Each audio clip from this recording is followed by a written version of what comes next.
అందరికీ నమస్కారం. ఝాన్సీ ప్రగతిశీల మహిళా సంఘం పీఓడబ్ల్యూ తెలంగాణ రాష్ట్ర అధ్యక్షురాలు. అనేక మంది త్యాగాల ఫలితంగా తెలంగాణను సాధించుకున్నాం. 69 నుంచి మొదలు పెడితే 2014 వరకు తమ అమూల్యమైనటువంటి ప్రాణాలను అనేక మంది త్యాగం చేశారు. ఆనాడు ఉద్యమంలో, మలిదశ ఉద్యమంలో 3 నినాదాలు ప్రధానంగా ప్రజల్ని ప్రభావితం చేశాయి.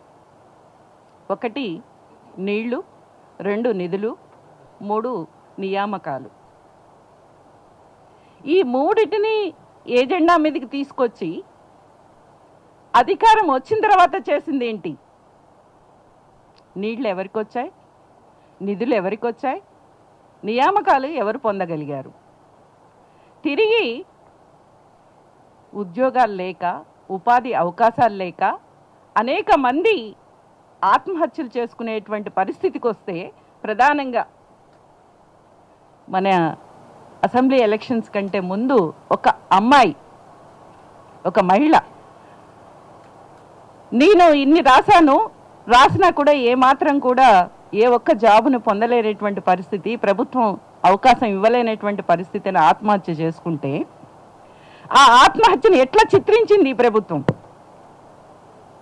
నిజంగా ఇవన్నీ ఇవ్వకపోవడం కాదు, నీళ్లు నిధుల నియామకాలు చేయకపోవడమే కాదు, అసలు చిత్రించడం. ఒక అమ్మాయి తన జీవితాన్ని అంతం చేసుకుంటే ఆ చిత్రించినటువంటి విధానం అవమానకరంగా, మహిళలకు అవమానకరంగా వ్యవహరించినటువంటి తీరుని మనం చూసాం. దళితులకి 3 ఎకరాల భూమి అని చెప్పి ఇవాళ చేసింది ఏంటి? కోకాపేటలో ఉన్న దళితుల భూముల్ని మొత్తం ఎవరికి ఇచ్చారు? దళితుల్ని వెళ్ళగొట్టి అక్కడ ఇవాళ మనం చూస్తుంది ఏంటంటే, నాకు అనిపిస్తుంటుంది అప్పుడప్పుడు, మనం ఉన్నది వేరు, అదో మరో ప్రపంచంలాగా, ఒక ఫారెన్ కంట్రీ లాగా అనిపిస్తుంది. అటువైపు వెళ్తే అక్కడ ఉన్న దళితులందరినీ బయటికి వెళ్ళగొట్టి ఇవాళ అనేక మందికి దారాదత్తం చేసినటువంటి కార్పొరేట్ కంపెనీలకి దారాదత్తం చేశారు. 3 ఎకరాల భూమి ఇవ్వకపోగా వాళ్ళకు ఉన్నటువంటి ఆస్తులను కూడా ఊడగొట్టినటువంటిది ఉంది. అంతేకాదు, ఇవాళ వాళ్ళు మహిళల గురించి పదే పదే మాట్లాడుతూ వచ్చారు. ఆయన కూతురు కూడా వెళ్ళి ధర్నా చేసింది. మరి ఎన్ని సీట్లు ఇచ్చారు? మహిళా సంఘంగా, ప్రగతిశీల మహిళా సంఘంగా ఒక మహిళా కమిషన్ ఏర్పరచండి అనేటువంటి ఉద్యమాన్ని చేయాల్సి వచ్చింది మేము అధికారం వచ్చిన తర్వాత. అట్లా తప్పితే, ఉద్యమం చేస్తే తప్పితే మహిళా కమిషన్ ఏర్పరచనేటువంటి పరిస్థితి. మహిళా సంఘాలు పోరాడి సాధించుకున్నటువంటి మహిళా కమిషన్ని పని చేయించినటువంటి పరిస్థితి. ఇవాళ దేశంలో ఉన్నటువంటి, రాష్ట్రంలో ఉన్నటువంటి అనేక పరిస్థితులను చూసినప్పుడు అందరికంటే కూడా దళితులు, ఆదివాసీలు, మహిళలు ఎక్కువగా ప్రభావానికి గురయ్యి జీవించలేని పరిస్థితులకు నెట్టబడుతూ ఉంటే, నేను బీడీ కార్మికులకి ఇస్తాను జీవన భృతి. ఎవరికి ఇచ్చారు? ఎంతమందికి ఇచ్చారు?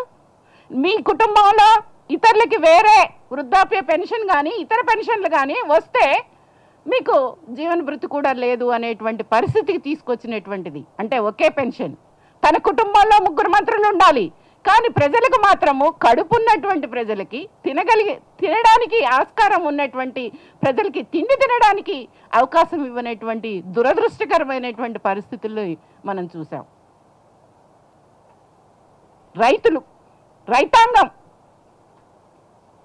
రైతాంగం ఇవాళ పండిస్తుంది పంట.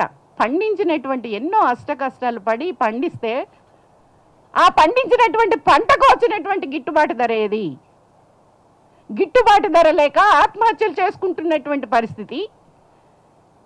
కుటుంబాల్లో ఉన్నటువంటి వాళ్ళు, భర్తలు ఆత్మహత్యలు చేసుకుంటే ఆ భారం మహిళల మీద పడుతున్నటువంటి భారం, దాని గురించి ఆలోచించేటువంటి పరిస్థితి ప్రభుత్వాలకి లేకుండా పోయింది.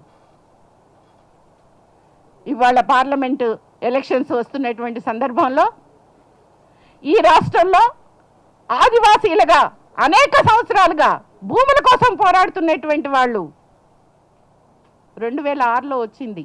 ఆదివాసులకి అటవీ హక్కు చట్టం, అటవీ ప్రాంతంలో ఉన్నటువంటి వాళ్ళకి హక్కు పత్రాలు ఇస్తాము, హక్కు ఇస్తాము అని చెప్పి పార్లమెంట్లో చట్టం చేస్తే ఆ చట్టాన్ని ఇక్కడ అధికారంలో ఉన్నటువంటి ప్రభుత్వం ఇప్పటి వరకు కూడా సక్రమంగా అమలు చేసినటువంటి పరిస్థితి లేదు.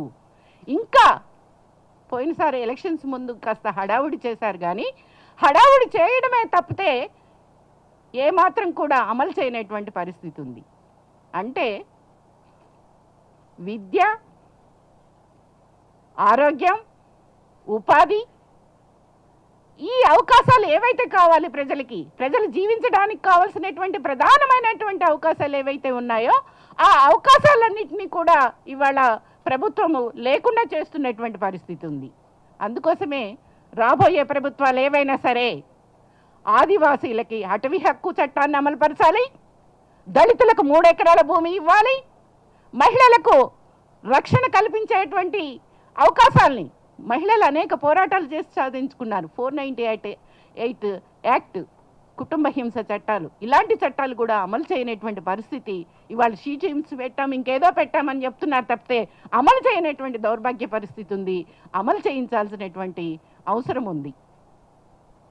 మహిళల గురించి, ఆదివాసీల గురించి, దళితుల గురించి, అట్టడుగు వర్గాల్లో పనిచేస్తున్నటువంటి కార్మికుల గురించి ఆలోచించాల్సినటువంటి అవసరం ఉంది. ఇవాళ అంగన్వాడీ వాళ్ళు కావచ్చు, కేజీబీ వర్కర్స్ కావచ్చు, ఆశా వర్కర్స్ కావచ్చు, వీళ్ళందరికీ కూడా ఇస్తున్నదేంటి ఈ ప్రభుత్వం? అధికారంలోకి వచ్చినప్పుడు చెప్పారు కాంట్రాక్ట్ వర్కర్స్ని అందరినీ పర్మనెంట్ చేస్తామని. ఈ రంగాల్లో ఎక్కువగా మహిళలు పనిచేస్తూ ఉన్నారు. ఈ పనిచేసేటువంటి రంగాల్లో మహిళలకి అసంఘటిత రంగంలో ఉన్నటువంటి అవకాశం ఇంకా ఏ రంగంలో ఎట్లానూ జాబ్స్ ఇచ్చినటువంటిది లేదు. ఉన్నటువంటి స్థితి నుంచి కూడా మహిళలకి కావాల్సినటువంటి అవకాశాలు ఏవైతే ఉన్నాయో, పర్మనెంట్ చేయాల్సినటువంటి అవకాశాలు ఏవైతే ఉన్నాయో అవి వాగ్దానం చేసినటువంటి ప్రభుత్వాలు నిర్వహించినటువంటి పరిస్థితి ఉంది. రాబోయే కాలంలోనైనా వచ్చే ప్రభుత్వాలైనా ఖచ్చితంగా ఓటమి చవి చూశారు. ఎందుకు చూశారు అనేటువంటిది తెలుసు మీకు. ప్రజల గురించి, ప్రజా ఆకాంక్షల గురించి పట్టించుకోకపోవడం వల్లనే ఇవాళ ఓటమి చవి చూశారు. అందుకోసమే రాబోయే ప్రభుత్వాలు తప్పనిసరిగా వీటన్నిటిని దృష్టిలో పెట్టుకొని వ్యవహరించాల్సినటువంటి అవసరం ఉందని ప్రగతిశీల మహిళా సంఘంగా మేము భావిస్తూ ఉన్నాం.